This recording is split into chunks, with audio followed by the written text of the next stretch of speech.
किसी के भी मन की बातें जानने के लिए 3 तरीके होते हैं, लेकिन इन तीनों तरीकों को समझना अति आवश्यक है। यदि आप इन 3 तरीकों को समझ लेते हैं तो आप किसी के भी मन की बातें बड़ी ही आसानी से जान सकते हैं। बहुत समय पहले की बात है। एक छोटा सा गांव था। उस गांव में 2 भाई रहा करते थे। बड़ा भाई अंधा था और इसलिए वह हमेशा घर पर ही बैठा रहता था और छोटा भाई खेती किया करता था। लेकिन खेतों में अत्यधिक जानवर आने से पूरी फसलें नष्ट हो जाती थीं, जिनके कारण छोटा भाई बहुत ही ज्यादा परेशान हो चुका था। एक दिन उसे एक तरकीब सूझी। उसने सोचा, खेतों में से इन जानवरों को भगाने के लिए क्यों ना मैं अपने बड़े भाई की मदद ले लूं। वैसे भी बड़े भैया अंधे हैं, खेतों में बैठे रहेंगे और जानवरों की आहट आने पर वह उन्हें जोर से चिल्लाकर भगा भी सकते हैं, जिससे हमारी फसलें नष्ट होने से बच जाएंगी। यह सब सोच विचार करने के बाद उसने अपने खेत में एक झोपड़ी तैयार कर ली और अपने अंधे भाई को खेत में बैठा दिया और उनसे कहा, भैया, यदि कोई जानवर की आहट आपको सुनाई दे तो आप जोर जोर से चिल्लाना। यह सुनकर वह जानवर यहां से भाग जाएंगे और हमारी फसलें नष्ट होने से बच जाएंगी। बड़ा भाई खुशी खुशी अपने छोटे भाई की बात मान भी लेता है और वह उस दिन से खेत में ही रहना शुरू कर देता है। जब भी किसी जानवर की आहट उसे सुनाई देती तो वह जोर जोर से चिल्लाने लगता, जिससे वह जानवर वहां से भाग जाता था। ऐसा करते करते कई दिन बीत चुके थे। तभी एक दिन उसके खेत में एक हिरण भागता हुआ आया और वह खेत की बाड़ को तोड़कर वहां से भाग गया। लेकिन उसे हिरण का पीछा करते हुए एक राजा भी उस खेत में आ पहुंचा। तभी राजा की नजर उस अंधे भाई पर पड़ती है। राजा उस व्यक्ति से कहता है, देखो, मैं यहाँ पर एक जानवर का पीछा करते हुए आया हूँ। क्या तुमने उस जानवर को यहाँ पर देखा है? पर वह व्यक्ति कहता है, हे राजन, मैं तो अंधा हूँ, मैं भला किसी जानवर को कैसे देख सकता हूँ? लेकिन मैं आपको इतना जरूर बता सकता हूँ कि जो जानवर मेरे खेतों से भाग कर गया है वह आपके लायक नहीं है। आप उसके पीछे अपना समय बर्बाद न करें। राजा संदेह व्यक्त की बात सुनकर बड़ा ही अचरज में पड़ जाता है। वह सोचने लग जाता है कि यह तो अंधा है, फिर इसे कैसे पता चल गया कि जिस हिरण की तलाश कर रहा हूं वह मेरे लायक नहीं है। तभी राजा उस अंधे व्यक्ति से कहता है, कहीं तुम मुझसे झूठ तो नहीं बोल रहे हो कि तुम अंधे हो और तुम्हें कैसे पता कि जो जानवर यहां से भागा है वह मेरे लायक ही नहीं है? इस पर वह अंधा व्यक्ति कहता है कि यह राजन, जिसे आप एक हिरण समझ रहे हैं, असल में वह एक हिरण नहीं है बल्कि एक मादा हिरण है और वह गर्भवती भी है। और जहां तक मुझे ध्यात है, मैंने कभी किसी राजा को किसी गर्भवती हिरण का शिकार करते हुए नहीं सुना है और इसी कारण से मैं आपसे यह कह रहा हूं कि यह हिरण आपके लायक नहीं है। आप उसके पीछे अपना समय व्यर्थ न करें। यह सुनकर राजा और भी अचरज में पड़ गया कि अंधा आदमी कैसे जान सकता है कि वह हिरण गर्भवती है। राजा कुछ देर सोच विचार करने के बाद अपने सेनापति से कहता है, सेनापति जी, मुझे वह जानवर जिंदा चाहिए, क्योंकि मुझे यह पता करना है कि क्या वह गर्भवती है या नहीं, क्योंकि यह अंधा आदमी बहुत विश्वास के साथ कह रहा है और मुझे इस बात की पुष्टि है। यदि वह हिरणी हुई और गर्भवती भी हुई तो वह हमारे शिकार के लायक नहीं है, क्योंकि हम तो एक हिरण का पीछा कर रहे थे। इसलिए जाओ और पता करो, क्या वह हिरणी है? सेनापति राजा से आज्ञा लेकर आगे की ओर चला गया और कुछ देर बाद जब वह वापस लौटा तो वह राजा से कहता है, हे राजन, इस अंधे आदमी ने आपसे जो भी बातें कही थी वह बिल्कुल सही थी। वह एक हिरणी ही है और वह गर्भवती भी है। यह सुनकर राजा आश्चर्यचकित हो गया। वह सोचने लगा कि एक अंधा आदमी जो कभी देख नहीं सकता वह यह कैसे जान सकता है? आखिर इसे कैसे पता चल गया? ऐसे कई सारे प्रश्न राजा के मन में उमड़ने लगे। अब राजा ने ठान लिया था कि मुझे इस बात की तह तक पहुंचना है कि आखिर यह अंदाज में कैसे जानता है कि वह जानवर गर्भवती है। यह सोचकर राजा उस अंधे आदमी के पास जाता है और उस अंधे आदमी से कहता है, देखो, मैं यह तो नहीं जानता कि तुम सचमुच में अंधे हो या नहीं, लेकिन मैं तुमसे एक बात जानने आया हूं। क्या तुम मेरे प्रश्न का सही सही जवाब दोगे? इस पर वह अंधा व्यक्ति कहता है, हे राजन, आप जो कुछ भी पूछना चाहते हैं आप पूछ सकते हैं, मैं आपको बिल्कुल सच सच जवाब दूंगा। इस पर राजा कहता है, देखो, एक तो तुम कहते हो कि तुम अंधे हो और दूसरी तरफ तुमने यह बता दिया कि जिस जानवर का पीछा कर रहा हूं वह एक हिरणी है और वह गर्भवती भी है। तुम्हें कैसे पता चल गया? तुम्हारे खेत में तो और भी जानवर आते होंगे, और भी तो जानवर यहां से गुजरते होंगे, फिर तुमने यह कैसे अंदाजा लगाया? तभी वह अंधा व्यक्ति राजा से कहता है, हे राजन, आप जिसका पीछा कर रहे थे वह जब मेरे खेत में आई तो उसकी रफ्तार और उसके भागने की आहट से मुझे यह एहसास हो चुका था कि वह एक हिरणी है और मेरे खेत की जो बाड़ है, जो जानवरों को रोकने के लिए खेत के चारों तरफ बनी है, वह बहुत छोटी है। उसकी ऊंचाई ज्यादा नहीं है, लेकिन वह जानवर इस बात को तोड़कर भागे, और यदि वह इस बात को छलांग लगाकर पार करने का प्रयास करती तो इससे उसके बच्चे को खतरा हो जाता। और इसी बात से मैंने यह पता लगा लिया कि वह गर्भवती है। इस पर राजा के मन में एक और प्रश्न उठा।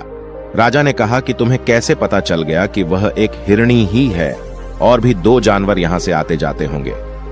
इस पर वह अंधा व्यक्ति कहता है, राजन, मैं पूरा दिन सुबह शाम यहीं पर बैठा रहता हूं और मेरे सुनने की शक्ति बहुत तेज है। मैं भांप सकता हूं कि कौन सा जानवर मेरे खेत में आया है, और उसी के आधार पर मैं जोर जोर से चिल्लाता हूं ताकि वह मेरे खेत से भाग जाए और मेरे खेत की फसलें नष्ट होने से बच जाएं। राजा उस अंधे आदमी का यह जवाब सुनकर पूरी तरह से संतुष्ट हो चुका था। वह मन ही मन सोच रहा था कि आदमी भले ही अंधा है, लेकिन यह तो बड़ा ज्ञानी मालूम पड़ता है। इस आदमी से कुछ न कुछ तो काम निकलवाना ही चाहिए। यह विचार लिए राजा वहां से वापस अपने महल की ओर लौट जाता है। कुछ दिनों के बाद राजा अपने सेनापति को आदेश देता है कि जाओ और उस अंधे व्यक्ति को महल लेकर आओ। सेनापति अपने राजा की आज्ञा का पालन करता है। वह तुरंत ही उस अंधे आदमी के पास पहुंचता है और उस अंधे आदमी को राजमहल चलने के लिए कहता है। अंधा व्यक्ति बड़ा ही चालाक था। वह समझ चुका था कि राजा जरूर मुझे कुछ न कुछ काम सौंपने वाले हैं और वह काम मुझे मुसीबत में डाल सकता है, लेकिन फिर भी वह सेनापति की बात मान ली और सेनापति के साथ राजमहल पहुंच गया। राजमहल पहुंचते ही राजा उस अंधे व्यक्ति से कहता है, आप तो बड़े ज्ञानी हैं, आपको किसी भी बात का पता बड़ी आसानी से चल जाता है। आज मैंने आपको यहां इसलिए बुलाया है क्योंकि मैं आपसे यह जानना चाहता हूं कि मेरी पत्नी पतिव्रता है या नहीं। इस पर वह अंधा व्यक्ति कहता है, हे राजन, यह कैसा प्रश्न हुआ। इस पर राजा कहता है, मैंने बिल्कुल उचित प्रश्न किया है, मुझे इस प्रश्न का उत्तर दीजिए। इस पर वह अंधा व्यक्ति कहता है, हे राजन, ये सारी बातें जाने दीजिए। आपकी शादी को इतने साल बीत चुके हैं और अब आप यह बात क्यों जानना चाहते हैं? आपके मन में ऐसे प्रश्न क्यों उठ रहे हैं? इस पर राजा जिद करते हुए कहता है, आपको मुझे इस प्रश्न का उत्तर जरूर देना होगा। यदि आप मुझे इस प्रश्न का उत्तर नहीं देंगे तो मैं आपको मृत्यु दंड दे दूंगा। राजा के मुंह से यह बात सुनकर वह अंधा व्यक्ति कहता है राजन, यदि आप इस प्रश्न का उत्तर जानना चाहते हैं तो इसके लिए आपको मेरा एक काम करना होगा। राजा कहता है, बोलो मुझे क्या काम करना होगा? इस पर वह कहता है, इसके लिए आपको अपनी पत्नी को मेरे साथ कमरे में अकेले छोड़ना होगा। उस अंधे व्यक्ति की यह बात सुनकर राजा पहले तो क्रोधित हो जाता है, लेकिन फिर कुछ सोच विचार करने के बाद वह उस अंधे व्यक्ति की बात मान लेता है और अपने सेनापति को आदेश देता है, सेनापति जी, इस व्यक्ति को और मेरी पत्नी को एक कमरे में कुछ देर के लिए अकेला छोड़ दें। सेनापति बिल्कुल वैसा ही करता है। अब राजा की पत्नी और वह आदमी एक कमरे में बंद हो चुके थे। तभी आदमी राजा की पत्नी से कहता है, रानी, मैं आपको छूना चाहता हूं। इस बात पर रानी अत्यधिक क्रोधित हो जाती है और उस अंधे व्यक्ति को पकड़ पकड़कर पीटने लगती है, कभी हाथों से तो कभी लातों से तो कभी पटक पटक कर। इस तरह उसने अंधे आदमी की बहुत पिटाई की। उसके बाद किसी तरह से वह अंधा आदमी अपनी जान बचाकर वहां से भाग निकलता है और राजा के पास पहुंचता है और राजा से कहता है, हे राजन, आपकी पत्नी पतिव्रता नहीं है। यह बात सुनकर राजा अत्यधिक क्रोधित हो उठता है और राजा अपनी तलवार म्यान से निकालकर सीधा अपनी पत्नी की ओर जाता है। क्रोधित होकर वह अपनी रानी से कहता है, रानी जी, आज मैं जो भी सवाल आपसे करने वाला हूं उसका मुझे सच सच जवाब दीजिएगा, और यदि आपने एक शब्द भी छोटा कहा तो मैं आपका सर अभी आपके धड़ से अलग कर दूंगा। आगे राजा कहता है, मुझे बताइए, आप पतिव्रता हैं या नहीं? इस बार रानी कहती है, हे राजन, आप भले मुझे जान से मरवा दें, लेकिन आज मैं सच बोलूंगी, मैं पतिव्रता नहीं हूं। राजा ये बात सुनकर बहुत ही दुखी और निराश हो जाता है। उस अंधे आदमी ने जो भी कहा था वह बिल्कुल सच कहा था। यह बात सुनकर तुरंत ही राजा उस अंधे आदमी के पास पहुंचता है और आकर उस अंधे आदमी से कहता है, तुम्हें कैसे पता चला कि मेरी पत्नी पतिव्रता नहीं है? अंधा आदमी कहता है, हे राजन, बड़ी सीधी सी बात है, मैंने तो आपकी पत्नी से बस इतना ही कहा था कि मुझे आपको छूना है। और इस बात पर वह इतना क्रोधित उठी कि उन्होंने गुस्से में आकर मुझे लात घूंसों से पीटना शुरू कर, और भला कोई औरत किसी और मर्द को कैसे छू सकती है। लेकिन उन्होंने न आव देखा न ताव, बस लात घूंसों से मुझ पर बरसना शुरू कर दी। और एक पतिव्रता नारी कभी भी पराये मर्द को नहीं छूती। जब मैंने उनसे छूने के लिए कहा था तो वह उस वक्त मुझे मना कर सकती थी, लेकिन उन्होंने तो मुझे पीटना शुरू कर दिया और देखते ही देखते उन्होंने मेरे पूरे शरीर को छू लिया। अब आप ही बताइए, ऐसी स्त्री भला पतिव्रता कैसे हो सकती है? इस बात पर राजा कहता है, तुम तो बड़े ज्ञानी मालूम पड़ते हो, तुम्हारी बात बिल्कुल सही है। चलो तुम मेरे एक और प्रश्न का जवाब दो। तुमने मुझे इस प्रश्न का सही जवाब दे दिया तो मैं तुम्हें यहां से जाने दूंगा। राजा उस अंधे आदमी से कहता है कि तुम मुझे बताओ, क्या मैं सच में अपने पिताजी का ही बेटा हूं या फिर किसी और का? इस पर अंधा आदमी कहता है, हे राजन, इस बात से आपको क्या लेना देना, आप किसी की भी औलाद हो, आखिर आप इस राज्य के राजा ही, इसलिए इस प्रश्न को जाने दीजिए। राजा कहता है, नहीं नहीं, मुझे इस प्रश्न का सही जवाब चाहिए, अन्यथा यह प्रश्न मुझे बहुत परेशान करता रहेगा, इसलिए मैं इसका सही सही जवाब आपसे जानना चाहता हूं। यदि तुम इसका सही सही जवाब दे देते हो तो तुम यहां से जा सकते हो। इस पर वह आदमी कहता है, इसके लिए तो मुझे आपकी मां के पास भी जाने की आवश्यकता नहीं है। मैं आपको अभी भी यह बता सकता हूं कि आप किसकी औलाद हैं, लेकिन उससे पहले मैं चाहता हूं कि आप मुझसे वादा करें कि आप मुझ पर क्रोध नहीं करेंगे। राजा ने कहा, मैं तुमसे वादा करता हूं, मैं तुम पर क्रोध नहीं करूंगा। उसके बाद वह अंधा आदमी राजा से कहता है, राजन राजन, आप तो अपने ही पिता के पुत्र, लेकिन आप पर एक कंजूस सेठ की छाया पड़ी हुई है। यह सुनकर राजा बहुत ही क्रोधित हो उठा और वह तुरंत तलवार निकालकर अपनी मां के पास पहुंच जाता है। वहां पर पहुंचने के बाद अपनी मां से कहता है, मां मुझे सच सच बताइए, क्या मैं अपने ही पिता का पुत्र हूं या नहीं? यदि आपने मुझे सही सही नहीं बताया तो मैं यहीं पर प्राण त्याग दूंगा। मुझे बताओ क्या सच है? इस पर उस राजा की मां कहती है, बेटा तू है तो अपने ही पिता का पुत्र, लेकिन तुम्हारे ऊपर एक कंजूस सेठ की छाया पड़ी हुई है। जब मैं एक बार नहाने के बाद अपना मुंह आईने में देख रही थी, तभी उस कांच के पीछे मुझे एक कंजूस सेठ नजर आता है और उसी की छाया तुम पर पड़ चुकी है। यह सुनते ही राजा और भी ज्यादा अचरज में पड़ जाता है और वह तुरंत दौड़ा दौड़ा वापस उस अंधे आदमी के पास पहुंचता है और उस अंधे आदमी से कहता है, तुम्हें कैसे पता चला कि मुझ पर एक कंजूस सेठ की छाया पड़ी हुई है? इस पर अंधा आदमी कहता है, राजन, आपने मुझसे कई सारे सवाल पूछे जिनका जवाब भी मैंने आपको सही से दिया। यदि कोई और राजा होता तो मुझे उसके बदले ढेर सारे इनाम दिया होता, लेकिन अब तक आपने मुझे एक फूटी कौड़ी भी नहीं दी। इस बात से मैंने अंदाजा लगा लिया था कि आप बहुत कंजूस हैं। यह बात सुनकर राजा जोर जोर से हंसने लगा और कहता है कि आप जो भी मांगे तो मैं आपको अवश्य दूंगा, लेकिन मुझे यह बात बताओ कि तुम्हें कैसे पता चल जाता है कि कौन सी बात सही है और कौन सी बात गलत? तुम किसी की बात का इतना सटीक और सही जवाब कैसे दे पाते हो? इस पर वह अंदाज में कहता है कि हे राजन, मैं तो वैसे ही अंधा हूं। मेरी आंखें होती तो मैं किसी की भी मन की बातें बड़ी सरलता से जान लेता। मन की भी एक भाषा होती है और यह भाषा मनुष्य के शरीर के व्यवहार के रूप में देखी जा सकती है। उसकी आंखों से, उसके होठों से, उसकी दान करने के तरीकों से, उसकी क्रियाओं से यह पता किया जा सकता है कि उसके मन में क्या चल रहा है।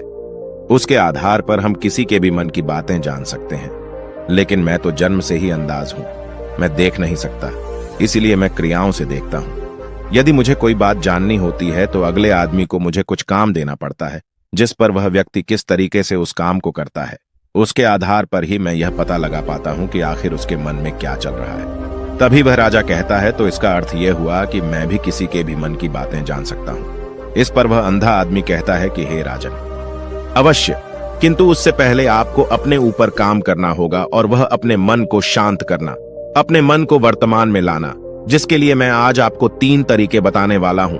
और ये तीनों ही तरीके बड़े ही आसान हैं और सरल हैं, किंतु हे राजन, उससे पहले आपको एक काम करना होगा, अपने मन को एकाग्र करना होगा।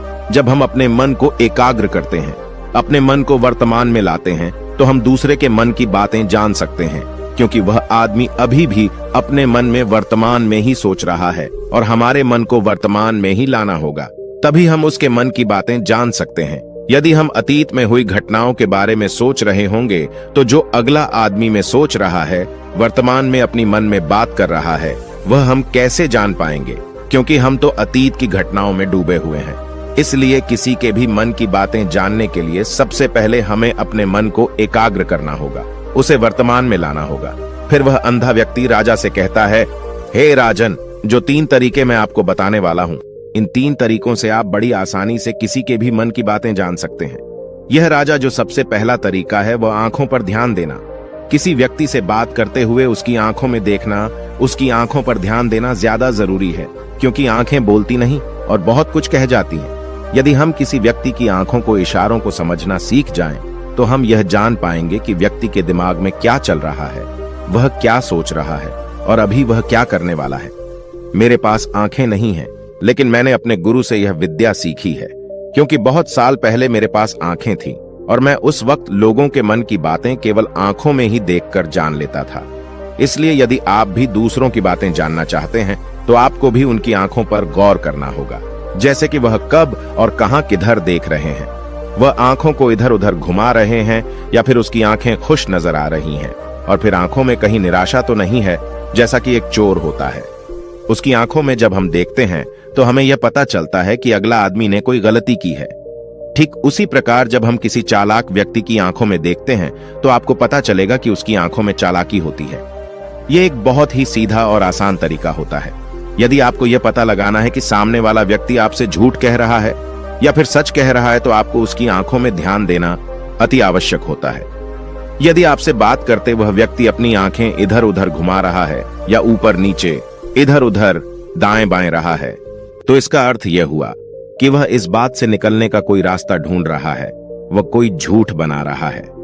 यदि सामने वाला व्यक्ति आपसे झूठ कहने का प्रयास कर रहा है तो वह आपसे नजर नहीं मिला पाएगा। ठीक उसी प्रकार दूसरे तरीके में हम चेहरे को पढ़ना सीखते हैं, क्योंकि चेहरे के हाव भाव होते हैं जिससे हम मन की बातें बड़ी आसानी से समझ सकते हैं, और इन्हें भी समझना बहुत जरूरी है। कभी कभी कोई व्यक्ति अपने चेहरे से, अपने हाव भाव से बहुत कुछ अलग अलग व्यवहार करता है। यदि आप किसी व्यक्ति के चेहरे में गौर करेंगे तो आप आसानी से समझ पाएंगे कि व्यक्ति निराश है या बहुत उदास है, या फिर वह बहुत खुश है, या फिर उसे कोई बड़ा दुख है तो अपने अंदर क्या महसूस कर रहा है। ये सारी बातें हम उसके चेहरे के हाव भाव से पता कर सकती हैं। फिर चाहे इंसान जुबान से कुछ बोले या फिर न बोले, लेकिन आप उसके चेहरे से सब कुछ पता कर सकते हैं।